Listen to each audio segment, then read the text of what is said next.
देश और दुनिया की तमाम छोटी और बड़ी खबरों के लिए हमारे चैनल को सब्सक्राइब करना न भूलें और बेल का बटन जरूर दबाएं।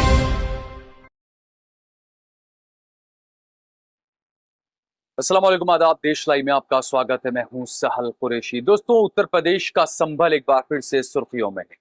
संभल की जामा मस्जिद, आपको याद होगा 24 नवंबर 2024 को वहां पर एक सर्वे की टीम पहुंची थी और सर्वे ये था कि जो जामा मस्जिद है संभल की वो हरिहर मंदिर है। इस तरह की बातें हुई। वहां पर सर्वे की टीम पहुंची कोर्ट के आदेश के बाद, और जो सर्वे की टीम के साथ में जो वकील मौजूद थे, हरिशंकर जैन और विष्णु शंकर जैन, उन्होंने वहां पर उन पर आरोप लगा कि उन्होंने नारेबाजी की और उसके बाद में वहां पर दंगे।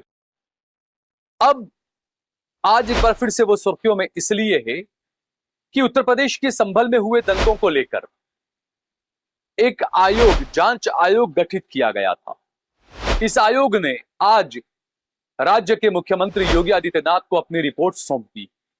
तकरीबन 450 पन्नों की ये रिपोर्ट है। सारे चैनल्स, सारे गोदी मीडिया के एंकर्स, सारे गोदी मीडिया के रिपोर्टर्स इस मामले पर चर्चा कर रहे हैं और जबरदस्त हंगामा खड़ा कर रहे हैं, क्योंकि शायद ये रिपोर्ट भी कुछ ऐसी है कि ये सिर्फ राज्य का ही नहीं, देश भर का माहौल खराब करने वाली ये रिपोर्ट कह सकते हैं। लेकिन हैरानी की बात तो यह है कि जब ये रिपोर्ट आई, जब ये रिपोर्ट पेश की गई मुख्यमंत्री को, तो ये जो चैनल वाले ने, मीडिया चैनल वाले जो बड़े बढ़ चढ़कर इसको बता रहे हैं, यही मीडिया चैनल वालों ने 2 दिन पहले संभल से ही जुड़ी हुई एक खबर को दबा दिया। कहीं पर भी उसको जगह नहीं। वो खबर क्या थी? वो खबर यह थी कि कांग्रेस के अल्पसंख्यक विभाग के जो वाइस चेयरमैन हैं, शाहनवाज शेख, जो गुजरात के अहमदाबाद के पूर्व काउंसिलर भी हैं, उन्होंने राष्ट्रीय मानवाधिकार आयोग को संभल हिंसा को लेकर एक अर्जी दी थी और मांग की थी कि संभल हिंसा के अंदर जो 5 मुसलमान शहीद हुए हैं, मारे गए हैं, और 30 से ज्यादा जो लोग जख्मी हुए हैं, उस पर जो है वो कार्रवाई की जाए। पुलिस को लेकर ये अर्जी जो है वो दी गई थी मानवाधिकार आयोग। मानवाधिकार आयोग ने शाहनवाज शेख की अर्जी पर संज्ञान लेते हुए, सुनवाई करते हुए संभल के एसपी को नोटिस जारी किया, लेकिन गोदी मीडिया ने इस खबर को आप तक नहीं पहुंचाया। मानवाधिकार आयोग ने संभल के एसपी को नोटिस जारी करते हुए कहा कि इस मामले में कार्रवाई की जाए। जो 4-5 लोग जो मारे गए हमले के अंदर, इस दंगे के अंदर, और जो 30-35 लोग जो जख्मी हुए हैं, और इसके साथ ही साथ ये भी कहा मानवाधिकार आयोग ने संभल के एसपी से, उनको फटकार लगाई और कहा कि बेकसूरों की गिरफ्तारी रोकी जाए, बेकसूरों की गिरफ्तारी न की जाए। साथ ही साथ यह भी कहा कि जो पीड़ित हैं उनको मुआवजा भी दिया जाए। इतनी बड़ी खबर गोदी मीडिया ने छुपा दी। 2 दिन पहले की यह खबर है दोस्तों। कहीं पर आपको यह खबर नहीं दिखेगी कि संभल के एसपी को किस तरीके से फटकार लगाई गई। साथ ही साथ यह भी कहा मानवाधिकार आयोग ने कि जो पुलिस वाले इसके लिए जिम्मेदार हैं, उनके खिलाफ भी सख्त कार्रवाई की जाए और 4 हफ्तों के अंदर रिपोर्ट सौंपी जाए। लेकिन गोदी मीडिया ने यह खबर कहीं पर भी आप तक नहीं पहुंचाई, किसी के जरिए आप तक नहीं पहुंचाई यह खबर। और जब आज इस संभल के मामले के अंदर दंगों को लेकर एक जो तथाकथित जो रिपोर्ट बनाई गई 450 पन्नों की, वो रिपोर्ट जिन लोगों ने बनाई है वो मैं आपको उनके नाम बताता हूं। हाईकोर्ट के सेवानिवृत्त जज देवेंद्र अरोड़ा की अध्यक्षता में यह रिपोर्ट तैयार की गई है और इसके मेंबर थे रिटायर्ड आईपीएस अधिकारी और राज्य के पूर्व डीजीपी एके जैन। एके जैन, आप देखिए राज्य वो कब कब थे, क्या क्या था उनका मामला।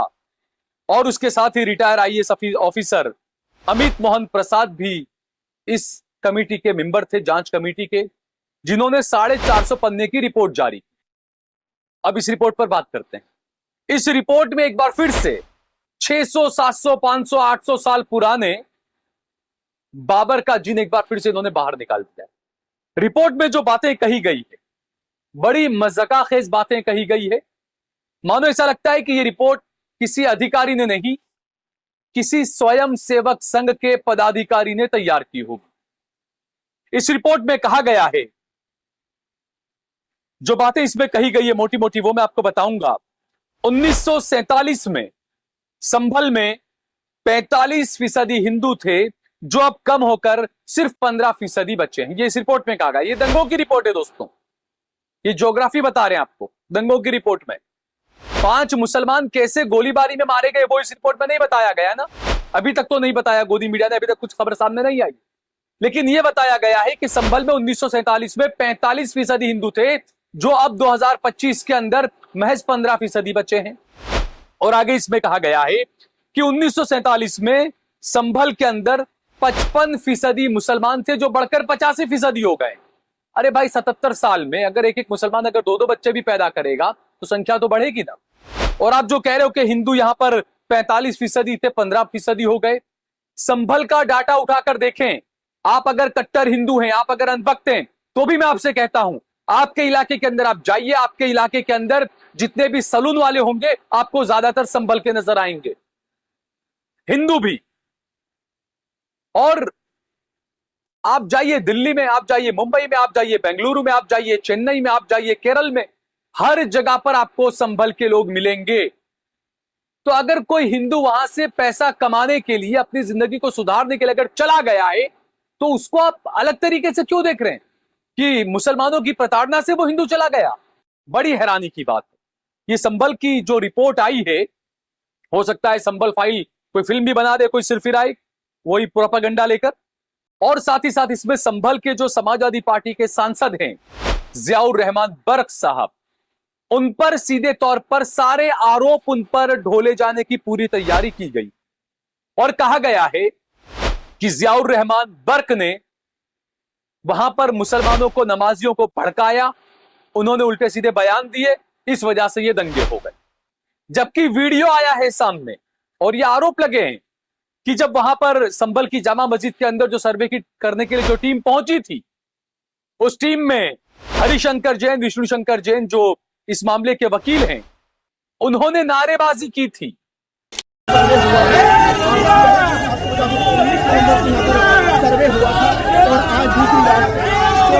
वो वीडियो सामने आया था और आरोप है कि उस नारेबाजी के बाद ही संभल का माहौल खराब हुआ, वहां पर दंगे हुए और पुलिस की गोली से 5 मुसलमान मारे गए। ये आरोप लग रहे हैं। अब वो किसकी गोली से मारे गए, कैसे मारे गए, किसकी गोली थी, कौन थे, कैसे थे, वो सब जांच का विषय है। लेकिन हैरानी की बात तो होती है कि दंगों को लेकर एक रिपोर्ट पेश की जाती है जिसमें दंगों के अंदर मरने वालों का जिक्र नहीं है। अगर जिक्र होगा या है तो मीडिया उस चीज को पहले नहीं बता रहा है। मीडिया प्रोपेगेंडा के तौर पर सबसे पहले यह बता रहा है कि संभल में इतने हिंदू थे, वो इतने कम हो गए, अब संभल में इतने मुसलमान थे, वो इतने बढ़ गए। अब ये इस रिपोर्ट, मानो समझ में नहीं आ रहा है कि ये हिंदुत्व को बढ़ावा देने वाली रिपोर्ट है या दंगों को या दंगाइयों को पकड़ने के लिए और दंगों के अंदर जो लोग उसमें फंसे हैं बेचारे, या जो लोगों ने अपनी जानें गंवाई है, उन लोगों को इंसाफ दिलाने के लिए रिपोर्ट तैयार की गई है, या हिंदुत्व का प्रोपेगेंडा तैयार करने के लिए, चलाने के लिए रिपोर्ट तैयार की आप लोगों ने? बड़े बड़े अधिकारी इसके अंदर, और मीडिया इसको बड़े हौवे के साथ में आगे बढ़ चढ़कर दिखा रहा है। और ये रिपोर्ट अब मुख्यमंत्री के पास में आई है। अब ये रिपोर्ट मुख्यमंत्री पेश करेंगे अपनी कैबिनेट के सामने और उसके बाद में विधानसभा में भी आएगी। वहां से आते आते वहां तक आपको देखिएगा, आप बिहार के चुनाव सर पर आके खड़े हो जाएंगे। और जब बिहार के चुनाव चल रहे होंगे, हो सकता है उस टाइम पर उत्तर प्रदेश की विधानसभा के अंदर इस रिपोर्ट पर चर्चा हो रही होगी कि संभल में इतने हिंदू थे, इतने हिंदू कम हो गए। यानी सीधे तौर पर किस तरीके से प्रोपेगेंडा चलाया जाता है, इनके टाइमिंग को आप देखिए। और जो अधिकारी इसके अंदर शामिल है, जिन लोगों ने जो कहा, उसके साथ में यह भी कहा गया कि विधायक के पुत्र हैं सुहेल इकबाल, उन्हें भी जो है वो इसके अंदर जिम्मेदार बताया गया है। 3 लोगों को जिम्मेदार बताया है, समाजवादी पार्टी के सांसद जियाउर रहमान बर्क, दूसरा विधायक के पुत्र सुहेल इकबाल, और तीसरा नाम इंतजामिया कमेटी के जो जफर अली हैं, उन्हें भी जो है वो इसके लिए जिम्मेदार बताया है। दंगों के लिए उन्हें जिम्मेदार बताया गया है। अब एक जो जांच कमेटी आपने बनाई, वो जांच कमेटी की अध्यक्षता कौन कर रहे हैं, उसके अंदर किन किन लोगों को आपने शामिल किया है? अब आप सोचिए कि रिटायर्ड आईपीएस अधिकारी व पूर्व डीजीपी एके जैन इसके मेंबर हैं। जैन, और इस मामले के वकील भी जैन हैं, विष्णु शंकर जैन, हरिशंकर जैन, और इस मामले की जो कमेटी जांच कर रही है वो भी जैन है। तो आप समझ सकते हैं। और कौन डीजीपी कब कहां रहा, किस वक्त में कौन कौन कहां था, किस तरीके से किसी डीजीपी ने, मायावती ने किसी को डीजीपी बनाया, उसके बाद वो रिटायर होता है, वो 2015 में बीजेपी ज्वाइन करता है, बीजेपी फिर उसको राज्यसभा भेज देती है। ऐसे भी कई डीजीपी उत्तर प्रदेश के अंदर। तो ऐसे लोगों से आप क्या उम्मीद रखोगे, किस मानसिकता के ये लोग होंगे? क्योंकि सवाल बहुत, और हैरानी की बात तो यह कि संभल के मामले के अंदर जो एफआईआर दर्ज की गई थी उसमें 2750 लोगों को दंगाई बताया था। अब ये 2750 लोग कौन हैं, इनके नाम क्या है? और ये एक साजिश होती है दोस्तों कि कहीं पर भी ऐसी कोई घटना होती है तो पुलिस वहां बता देती है भाई 500 लोग थे, 1000 लोग थे, 1500 लोग थे। अब उसके बाद में जिसको मन चाहा उठाकर लाकर डाल दो, ठूस दो, बोलो ये दंगे के अंदर शामिल था। हालांकि कई बार ये भी होता है कि सीसीटीवी की जांच के आधार पर भी पुलिस कई मर्तबा इंक्वायरी करती है।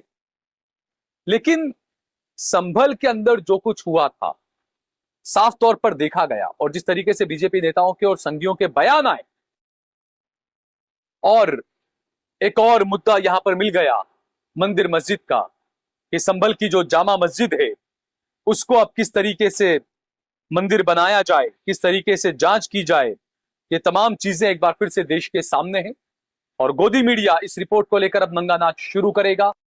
लेकिन आप हर भारतीय को, हिंदू, मुस्लिम, सिख, ईसाई, सबसे मैं अपील करता हूं कि ये जो प्रोपेगेंडा वाली जो न्यूज होती है, इस तरह की जांच रिपोर्टों को लेकर जो माहौल खराब किया जाता है, उसकी चपेट में आप ना आए, अपनी आंखें खोलें। आप एक भारत श्रेष्ठ भारत, इसी के लिए काम करें, इसी के बारे में सोचें।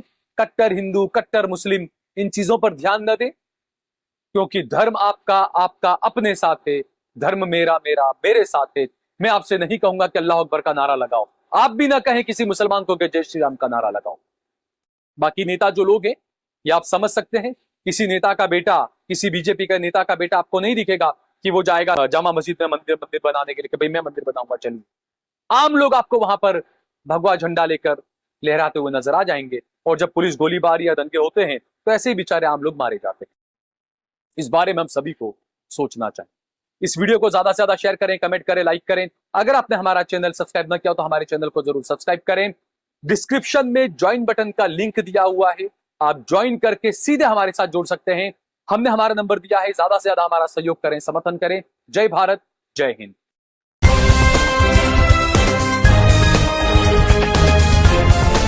देश और दुनिया की तमाम छोटी और बड़ी खबरों के लिए हमारे चैनल को सब्सक्राइब करना न भूलें और बेल का बटन जरूर दबाएं।